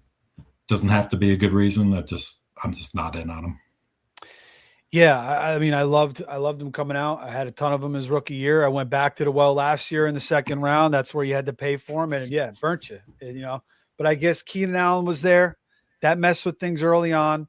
And then their offensive line went to complete shit. I mean, we saw how bad their offensive line, losing, all, and then Slater. So those guys are back healthy. So, now you get a round discount on it. I still have a little bit of a tough time seeing it, but I think I have to get some Ladd because I don't like when I believe in a player so much and then I fall. Like Bucky's another guy. But again, it's situation and so, I just feel like I got to get some more. Like I don't have any Ladd either. I'm with you right there, Jay. Like I got to start getting them because it's like interesting. Like all these receivers in the 3rd round. It's like, who are you going to take a shot on? All right, Joe, go ahead, man. All right. So for fantasy football, I'll start with Justin Herbert first. You guys, Steve, my love for Justin Herbert this year. I think if things go right, the offensive line stays healthy, Marion Hampton stays healthy, and they win this division, Justin Herbert is an MVP candidate. With Mike McDaniel's calling the plays, I do think 40 touchdown passes and close to 5,000 yards is certainly within realm. He's got tons of weapons. Quentin Johnston, Lad McConkey, Trey Harris, and I'm actually still in on Gadsden. I know last night, I forget who I was talking. Was it you, Steve? I think you brought up a few points. Njoku's there, and Charlie Kohler and whatnot. But I actually think the Charlie Kohler signing helps Gadsden because Kohler is a beast of a blocker, and I think they added him so that they could move Gadsden around. He's still going to come with some inconsistency. He may still be touchdown dependent. I think if he doesn't score a touchdown, you could be looking at a lot of 4 catches for 66-yard those type of lines. It could get you. I think he's a more of a floor play than a ceiling play. I do think he's going to be involved every week, but like I said, I don't know if I like him as my tight end 1. I like where you guys got him last night. Jay's basically a free square. Quentin Johnston is kind of the same way. I think it's going to be game plan centric on who hits in what game between Quentin Johnston and Gadsden. It could be both. I think they both thrive off the touchdown, and Lad McConkey's more of the possession type of wide receiver role in the offense, and then obviously you got Pete Mitchell mixing it too. So I think Gadsden is going to be overall the third target, but as far as moving chains and stuff like that, I think he gets more. I think he's involved just as much as Quentin Johnston. So I think you're going to see them bounce off each other with kind of, I don't want to say cannibalize each other because they're both. Quentin Johnston's great, is fine as a wide receiver 4 or a flex, but I'm not out on Gadsden. I'm not worried about Njoku. Njoku could be mixed in. Again, the Charlie Kohler signing isn't. It's so that they can move the tight ends around the formation. I don't know what McDaniel's got up his sleeve, but the main beneficiary is Justin Herbert, and then of course Hampton will be solid, being the RB1 of a high-powered offense. If the offensive line stays healthy and Hampton is healthy, I think the entire offense can do special things. So I'm not counting any of them out for fantasy. Other than Trey Harris, really. Trey Harris will become relevant with an injury, I think. Otherwise he's a best ball play. I'm not really interested in him in redraft. He's more of a stash and redraft. Dynasty, obviously, you're holding him. You're not doing anything with Trey Harris. He's eventually gonna shine once he gets his opportunity. But I think he's an injury away from being fantasy relevant this year. McDaniels certainly wants to run that football. We saw what he did. Gesicki got kind of thrown out of the way. Like you said, Joe Jono was kind of like, it was just kind of a necessity. I think McDaniels kind of adjusted his offense to be more of like a horizontal offense because of Tua's arm, and Tyreek and Waddle were getting hurt a lot. Well, the defenses started taking away the deep ball. Defenses started taking away the deep ball, and Tua can't reach them anyway. So, it was kind of a waste having those guys. He's wasting 2 of the most talented receivers in the NFL, which was just so freaking frustrating. And then watching all these horizontal passes. So you hope that McDaniel, there's already talk of like him. He's like, he wants to get the ball, quick hitters to the receivers, use their yak. So, is Herbert going to take as many shots downfield as in the past? Is it going to be a lot more passes to the running back? Quick hitters to Quentin Johnston, Lad McConkey, Trey Harris. And then coach alert here, Adam Gase, former Jets coach. Everybody talks about Nathaniel Hackett. Adam Gase is the passing game specialist. So he comes into town. I don't know how good I feel about that. And I sometimes wonder about McDaniels too. Like, I blame Tua, but sometimes I feel like he's a little wonky with what he does on offense too. So we'll see how that all plays out. I like that Harbaugh is obviously in the building and he's the head honcho. So I don't know if you guys have any qualms about McDaniel or you're all aboard as far as him just, totally elevating this offense, which seems to be the consensus opinion. No, I'm on board with McDaniel. The one thing I worry about with Herbert is he going to run less in the McDaniel offense? But Good point. Going from Greg Roman, right? Yeah. I don't worry about his passing production, so I feel good about him still as a quarterback. I just wonder expectations on him going to like 500-600 yards rushing. I think you're going the other way with that. It's going to be closer to 200-300. Yeah. One other Chargers. I was just going to say one other knockout pool Chargers thought. I have a short list of teams I will never take the game if I can avoid it at all costs. The Vikings, the Chargers, the Jets, and Tennessee. And that either direction, whether I'm taking them to win or to go against them. I'm not touching those games if I can help it. Hey, Jay, maybe we got to always find a way to make it go the wrong way. We got to do a Survivor Pool segment maybe on the show. That'd be pretty cool. I mean, Survivor Pools are a lot of fun. And another team I think that always has burnt me in the past is the Bucks. They win like 5 games in a row. They look great. And then all of a sudden they're playing home in like a division game and they'll just totally just lay an egg. I've been burnt so many times. Why do I feel like that's specific to last year? Because I think I might have gotten. It's been like the last 2 years with that Bucks. Yeah. For me, it's the Cowboys. It's the Cowboys that do that to me, man. They look like fucking Super Bowl champs one week, and they look like I don't know what they look like some weeks. I forgot about Survivor. That's a lot of fun. It sucks when you get knocked out of Survivor. You feel pretty miserable that Sunday, especially when you get all the way to the end and you don't end up winning anything.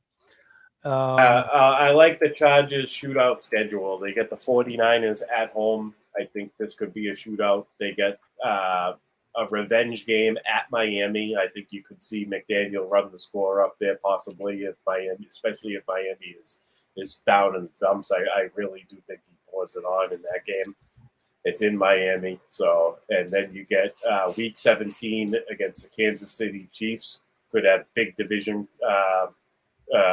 what's the word I'm looking for? Implications. I was thinking for some reason complications was stuck in my head, and I knew that wasn't the word. Maybe. Let's hope they don't have complications. Yeah. Implications. Thank you guys in that game, and that could be fantasy friendly as well. So I like the shootout. They got the Raiders before that, the Buccaneers before that. So from week 13 on, it's pretty wheels up. And they only worry about those KC games with them. Sometimes those end up being like 17-10s, but they definitely have had some shootouts too. So good weather too. All those games are good weather. Yeah. Unless it's pouring in Miami, week 16 or week 15. Week 16 rather, yeah. It's pretty good from that Jets game all the way to the end. So Dicker, the kicker, looks pretty solid. I know he's going early in a lot of these drafts. Chargers D starts out with a nice little schedule too with Arizona and Las Vegas. So that's a good start before they take on Buffalo and Seattle. But they lose Jesse Minter, obviously. It's kind of a big loss. He did a good job with the defense. I wanted to bring up one more point, Steve. There's like 5 or 6 teams that have over 100 vacated targets, and the Chargers is one of them. They have 157 vacated targets. So another reason to like Garande Gadsden. I think there's room. There's room in this offense. I know there's a lot of mouths to feed, but with Keenan Allen gone, and if he still stays gone, and they don't add him, and I don't think they're gonna. I think if somebody adds Keenan Allen, it'll be like somebody like the Colts. Yeah, I don't think so. It feels like the Colts. Yeah. I was telling Steve earlier, the Colts had a joint, and Mike Sanders and I talked about this. The Colts had a joint practice with the Patriots all week, and then they played tonight. So it wouldn't surprise me if they were interested in one of, like, Kyle Williams looked really good tonight. Keyshawn Booty's requested a trade. Who knows if I could see Romeo Dobbs being moved too. I don't rule that out if he can't get on the same page as Drake May. And, so I think everybody except for A.J. Brown is fair game when it comes to being traded from the Patriots, because we do have a crowded wide receiver room, and they all have somewhat of a role and bring something to an NFL team. So I just want to throw that out there. I think it could be a possibility. The Colts are interested in someone from the Patriots. So. Top of the show, I did mention Brennan Thompson. Again, I think he's a guy that potentially pay attention to during the year in Fab, if not like I said, deeper best ball or in Dynasty. I kind of like what I saw from him. All right, let's move on to the last team. Go ahead. About Lambert Smith, he popped for a second last year too. Yeah, he was. I talked about him too. He, I think he made a couple catches tonight. He was getting a lot of hype last year as well. Oh, Darius Davis, he's more of a returner, but let's finish this baby up. Yeah, last team is going to be the Kansas City Chiefs, and they bring in DeMarco Murray, running back coach. They bring back Eric Bieniemy, former offensive coordinator, and he's got a terrible tragedy. I'm sure you guys heard the story. Absolutely horrible. What he's dealing with right now. So, there's a little bit of a dark shadow a little bit sometimes on the Chiefs, Andy Reid's son, and then Rashee Rice, and then, Eric Bieniemy now. But, I don't know. I don't know what to expect from the Chiefs this year. I mean, are the good old days gone? Is the dynasty ever going to reform? Mahomes is a great value in drafts. Kenneth Walker's going in the second round. I love going after it. I'm going after the potential. Andy Reid is finally getting a big time back. He's done with taking the Isaiah Pacheco's and the Deneric Princes. And I think after he got burned on CEH in the first round, he was trying to do that running backs don't matter thing. And, bringing in Kareem Hunt, who, played admirably good for them. But I think he just wants to get back to having a really dynamic running back and really, really feature him. And that's why I think Kenneth Walker, obviously the concern with Kenneth Walker has been, him missing time every single year, and the way the Seahawks did it last year by kind of holding him back and having him, fresh for that stretch run worked out perfectly. And you remember the coach was saying, we have a plan for our running back. So maybe that's what the plan was, to kind of hold back Walker and kind of unleash him towards the end. Now they were kind of forced into that with the Charbonnet injury, but nevertheless, it worked out.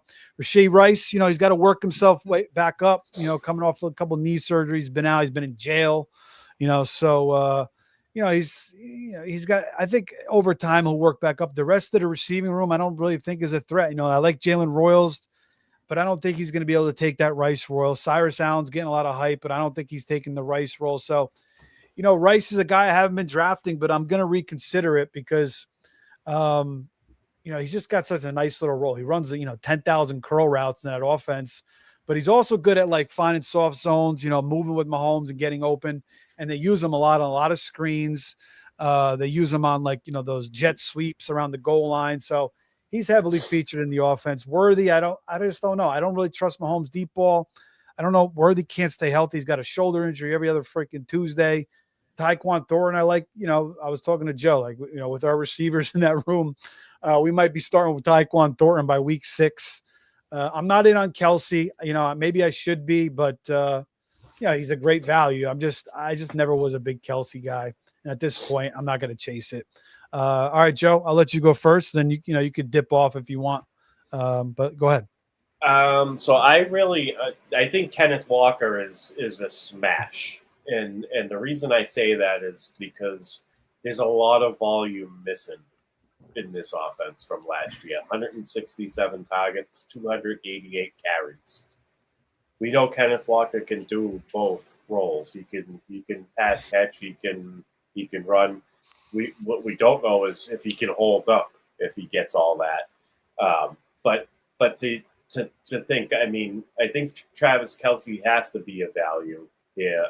I know he's old and dusty, and he's not as you can't get the yards after the catch he used to, and they kind of shy away from using him in the red zone area up close, the way they used to.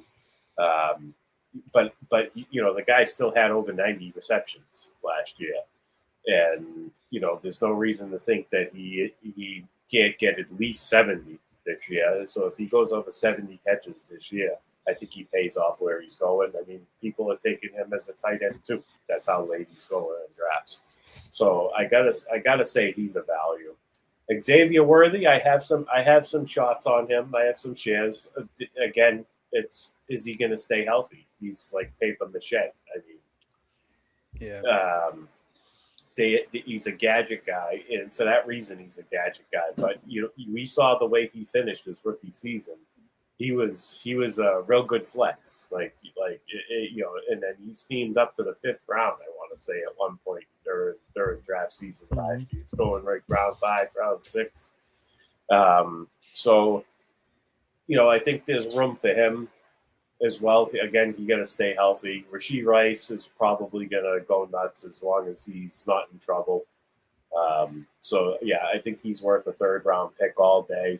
I've seen some people push him up into the 2nd. I like him a little bit better in the 3rd.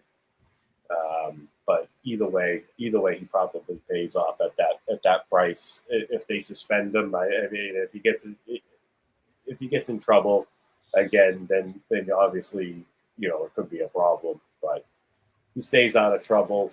I think he's smashing that ADP.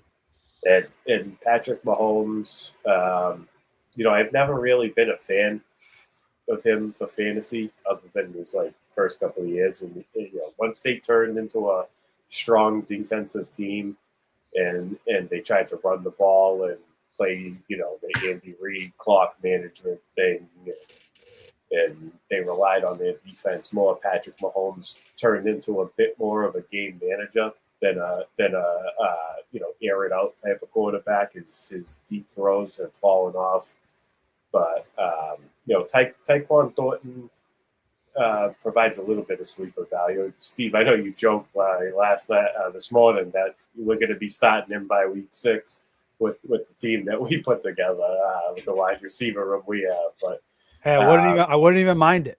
Come on, Tyquan. I'll start him. I mean, he's definitely somebody that if he in leagues that he goes undrafted, you got to keep an eye on him for sure. He could be worth a stash, and just to see if he gets a role increase, or him and Mahomes actually put something together and they start hitting those deep throws. But yeah, he's a late round dot throw / keep an eye on the waivers type of guy. But that's all I got for the Chiefs. Kenneth Walker's a smash. The volume's got to come from somewhere. They have to run these plays, and so it's going to be huge, heavy. Rashee Rice and Walker are in for a ton of volume. That's one thing I know for sure. And Kelsey's a little undervalued. I still think he goes over 70 receptions as well. Jay, what do you think about Cyrus Allen and the hype he's getting? I kind of like Jalen Royals from last year, but there's been no reports on him. Maybe Cyrus Allen's just kind of jumped over him. But what do you think about Cyrus Allen and the rest of the team? For me, there's only 4 Chiefs I'm drafting. It's Mahomes, only where he's going. It's Walker. Again, we would have taken Walker at that 2-3 spot. It was him or Neighbors. We went Neighbors. I'm taking Rice. I'm taking Kelsey where he's going. That's it. I agree. Tyquan Thornton Cyrus Allen is interesting, but I mean, and I think we talked about it earlier. It was talked about earlier. Andy Reid doesn't typically trust his rookie receivers. Yep. I look at that wide receiver room, and I'm just like, okay, now I know why I felt like Rice was the way to go in round 3 yesterday. There's nothing else there. 100%. It's either Rice or they're completely screwed. Mm-hmm. Well, again, I think Royals he's like a kind of Rice, like a brown rice or a white rice, but. He's kind of like that a little bit. He kind of plays that role where he's, he can run those curls. He's good after the catch. And again, they kind of just, it's just Rice executes that role very nicely. But I think a guy like Royals could fit the bill But again, if Rice stays healthy, I don't think Royals is obviously jumping over him. So I agree with your point. And then Worthy, yeah, he just sits there, and I never take him. And I feel like I should start taking him in some spots. I just don't feel I just don't take him. What do you guys think about the backfield behind Walker? DeMarcado, Emmett Johnson, Brashard Smith. Brashard Smith, I drafted 19,000 times, waited for him for weeks and weeks, and never happened. Do you think if you had to pick one of these backups, who you going with here, Joe? DeMarcado. I think he flashed last year until he dropped the fucking ball at the half-inch line before he scored the touchdown. I think. How costly was that play for him? I think we. That was the week after Taylor, right? Too. He would be getting drafted a lot more this year if that didn't happen. But yeah, I'm gonna say DeMarcado. I think the Chiefs have been swinging and missing on their rookie running backs. And I'll even include Pacheco in that. I think they swung and missed on him too. I think he sucked. They're just, I don't know. I don't know. There was some positive news with Emmett Johnson early on. I haven't really looked into it since, but I'm not interested in anybody behind Kenneth Walker. I think it'll be a full blown committee if something were to happen to Kenneth Walker.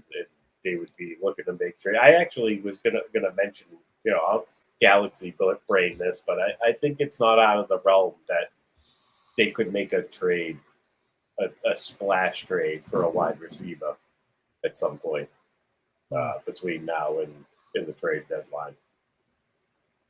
Yeah, I don't know that Keenan Allen fits there as well, but maybe one of the New England guys could fit there. Unlike the previous two backfields, I'm with you on this one. If Walker goes down, I don't know who's getting the touches. So I'll take shares of both Emmett Johnson and DeMarcado. And I think enough probably of the right going to be. It'll probably be a full-blown committee. But, if I have to pick one, I'm going with DeMarcado. He seems to fit that Jerick McKinnon role that Reed likes.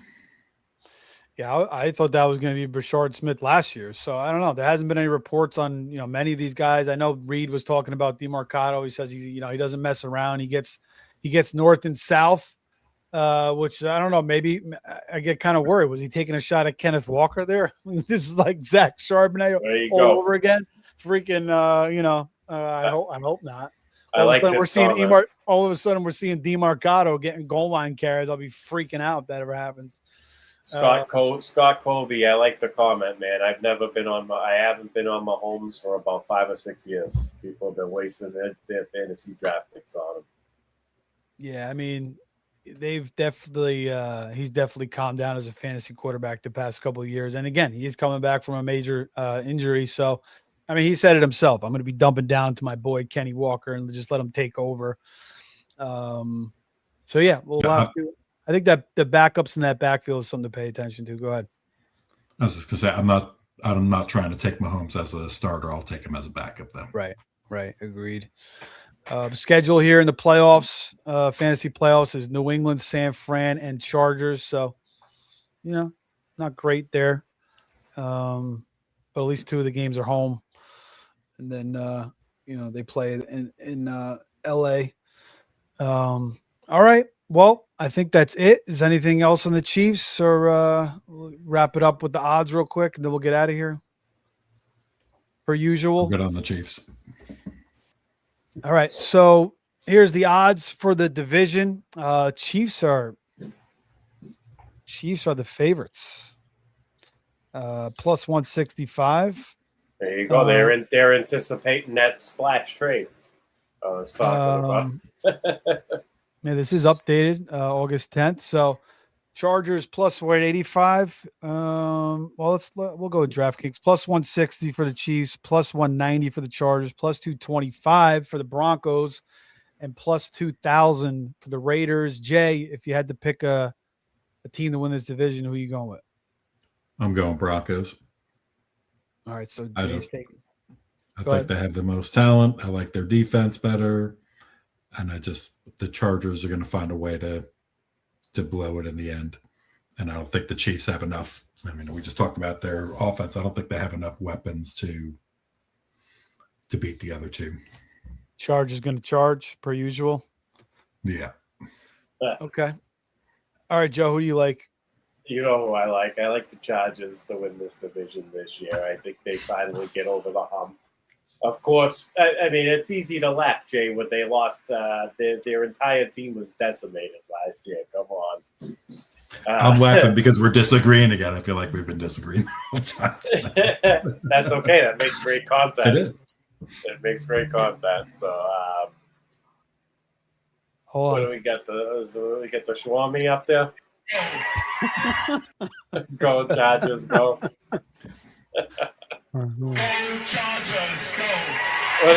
What about the lady with the girl with the eye black that was dancing in the stands a couple of years ago? You guys remember that? She was like a big thing on Twitter. It was all over. Didn't they had her at the draft? I think, didn't they? Yeah, they did. Right. Any shot? For the Raiders there, 20-1 or no? Nah, not this year. Okay. I like Kubiak. I like some of the moves they made in the offseason, but yeah, I don't think they're ready yet. Jay, I think Mendoza has. Yeah, I agree. Jay, I think I'm with you. I think I'm going to take the Broncos. I thought about it too. I think it's the Broncos over the Chiefs for sure. Yeah, I'm kind of surprised the Chiefs are didn't fall back a little bit there, but interesting. Patty Mahomes effect. I mean, on Caesars, they're tied up with the Chargers, so and it's close on. I don't know what the other book there is, but Caesars, they're right there. All right, that's it. Jay, appreciate you coming on, man. You've been jumping. Thanks in the for show having me again. Yeah, you've been jumping in the show for a while now. So I'm glad that you filled in. Joe brought you on tonight. We'd love to have you back again, man. Definitely great analysis tonight. I think the viewers, it's always good to get different opinions. And obviously you're a seasoned player in the NFFC, so you're seeing the sharks in the water every night. And I like it, man. So yeah, Joe, man, thanks for hanging around as well. And I know you got to get up early. You got up early last night, so I appreciate you as we keep grinding all the way through. We're doing the best we can. This is a grind. I don't know how the heck Nelson does it with 10,000 drafts. I mean, he's got to be freaking warming out soon, but maybe not. I don't know. But anyway, guys, this was a great show. It'd be a lot easier if it was the only thing I did. Tell you that much. Exactly. That's true. That's true. Even then, it's still hard. Yeah. Oh, sure. It would be easier though. It would be easier, yeah. I mean, he's still got his kids driving around. So, but anyway, I don't know what else to do. But I love how he's got the breakdown of it takes him 2.5 minutes per team to do waivers. And that's how much time he allots himself. I'm like, I got to see if I can get myself down to that number because I don't have near as many teams and it takes me way longer than that. Impossible, right? Impossible. Yeah. I mean, hopefully the new waiver tool will help that. Yeah. Yeah. The global bids and everything. I know FFWC has that. I've been using on that, it's pretty nice actually. So I haven't checked it out yet on NFFC. We'll see that obviously in the coming weeks. But that's it, guys. Everybody have a great weekend ahead. I think Joe and I might be back for tomorrow, either on this channel or his channel for a Gladiator draft. But either way, one of us Joe will be pumping it out if I'm not there. And then, I'll probably pop in for a couple more live drafts. So I appreciate everybody jumping in the chat tonight. Will, we got a new subscriber in Dinesh, so I appreciate you. We got Scott Kobe in the chat, a high stakes player as well. Appreciate you, Scott. I know he wants to come on the show at some point, so maybe we'll get Scott on. I actually did a couple of shows way back when with Jim Coventry with him. Nice. Scott's been around for a while. We had Brommel in earlier. We missed him, so I guess he went to sleep. But we'll get him back soon again, and Al as well. So that's it, guys. Thanks to everybody. Take care. Have a good night. Go ahead, Joe. I was going to say Aces Up is on vacation this week. I'm going to New Hampshire for an overnight trip midweek. to the lake and the mountains, taking the kids and the family. So after tomorrow night's Gladiator, I'll be off until Wednesday night. Wednesday night, I'm streaming Football Guys on the Sports Affiliation with our guy Iggy. I finally got him to jump into the high stakes streets. He's going to be drafting a team. I'm going to be the host of the show, and I'll be doing the play-by-play of the draft and giving some analysis. I'm going to let him do his thing. He's a very good player. I think he can hang. It'd be interesting to see how he does against the better drafters. But I was in 2 leagues with him last year, and he won both of them. So they weren't high stakes leagues, but he knows what he's doing. He does content for Fantasy Alarm. He writes IDP. He's on the IDP panel at the Fantasy Expo, and he's been playing a long time. So I'm glad to see he's jumping in with the big boys, man. I want to see how he does. Yeah, and shout out to JC for doing the thumb tonight. I think he's going to maybe put together a intro video for us as well. So guys are really, really creative. They do a great job over at the Sports Affiliation. So yeah, that's it, Joe, man. Have a great trip up there and enjoy that time off. It's definitely going to be nice to get a little break. And, yes, sir. The break before the rush. Yeah, get some nice water, a little sunshine, and then you come back refreshed. All right, boys, that's it. Take care, guys.